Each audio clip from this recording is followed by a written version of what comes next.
মারুফ এসে কানে কানে বলে গেল, দোস্ত, বউ বদল হয়েছে। যার সাথে তোর বিয়ে হবার কথা ছিল সে গতকাল রাতেই পালিয়ে গেছে। এই ঘটনাটা ওনারা সবাই আমাদের থেকে গোপন করে গেছে। আমি বললাম, তুই কিভাবে বুঝলি যে আমার বউ বদল হয়েছে? মারুফ বলল, আন্টি মানে তোর আম্মু একটু আগে আমায় ডেকে বলল। কিন্তু অবাক করা বিষয় কোনটি জানিস? বউ বদল হওয়ার আন্টি মনে হচ্ছে খুশি হয়েছে। আমি বললাম, তুই কি বলছিস? কিছুই আমার মাথায় ঢুকছে না। কেউ না জানুক, কিন্তু তুই তো জানিস তানিশার সাথে আমার 2 বছরের সম্পর্ক।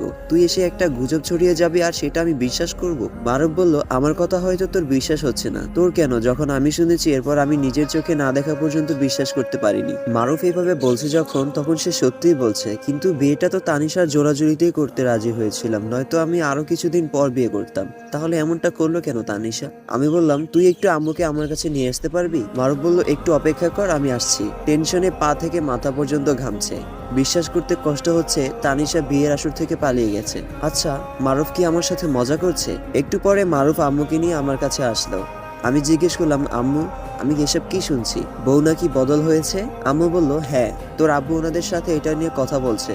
আর এই বিষয়টা কেউ জানে না। দুই পরিবারের সম্মানের কথা চিন্তা করে খুবই সাবধানে বিয়েটা শেষ করতে হবে। লোকে জানাজানি হলে মান সম্মান ধুলে মিশে যাবে, তাই কাউকে বুঝতে দেওয়া যাবে না। মারুফ ছাড়া কেউ আমাদের সম্পর্কের কথা জানে না, তাই না পারছি আম্মুকে বলতে আর না পারছি নিজে সহ্য করতে। তানিশা কিভাবে এমনটা করলো? বিয়ের সব নিয়ম কানুন শেষ, একটু পরেই বাসার উদ্দেশ্যে রওনা দিব। কিন্তু আমি কাকে বিয়ে করলাম? বাসায় আসতেই নতুন বউকে নিয়ে সবার টানাটানি পড়ে গেল।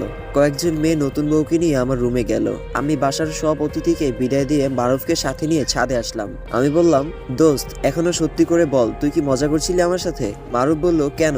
আমি শুধু শুধু একটা সিরিয়াস বিষয় নিয়ে তোর সাথে মজা করতে যাব? তানিশার সাথে শেষ কথা হয়েছিল কখন তোর? আমি বললাম, গতকাল সন্ধ্যায়। ও বলল বিয়ের জন্য খুব ব্যস্ত থাকবে, আমি যাতে ওকে আর কল না দিই। মারুফ বলল, আচ্ছা, ওসব বাদ দে এখন। ওয়ানেক্স হচ্ছে সবচেয়ে বিশ্বস্ত বুকমেকার, পিএসজি এবং সিরি অ্যাপের অফিসিয়াল পার্টনার। এই অ্যাপে আপনি cricket, football, tennis live match দেখতে এবং তাদের স্কোর ভবিষ্যৎবাণী করে সহজে অর্থ উপার্জন করতে পারবেন। সেই সাথে বিএমডব্লিউ গাড়ি, আইফোন, ল্যাপটপ এবং আরও অনেক নগদ পুরস্কার জেতারও সুযোগ রয়েছে। আপনি বিকাশ, নগদ, রকেট দিয়ে সহজে আপনার জেতা টাকা তুলতে পারবেন। এখানে আপনি 24 ঘন্টা 7 দিন গ্রাহক সহায়তা পাবেন। তাই এখনই পিন কমেন্টের লিঙ্ক ব্যবহার করে রেজিস্ট্রেশন করুন, অথবা গুগলে ওয়ানেক্স সার্চ করে রেজিস্ট্রেশন করুন। আর হ্যাঁ, রেজিস্ট্রেশনের সময় আমার প্রোমোকোড ওয়ানদাদুয়ান ব্যবহার করে প্রথমবার ডিপোজিটে 20,000 টাকা পর্যন্ত পান।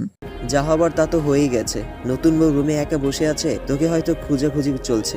আমরা এসব নিয়ে আগামীকাল না হয় কথা বলবো। কিন্তু আমি কাকে বিয়ে করলাম? মারুফ বলল, তানিশার কাজিন।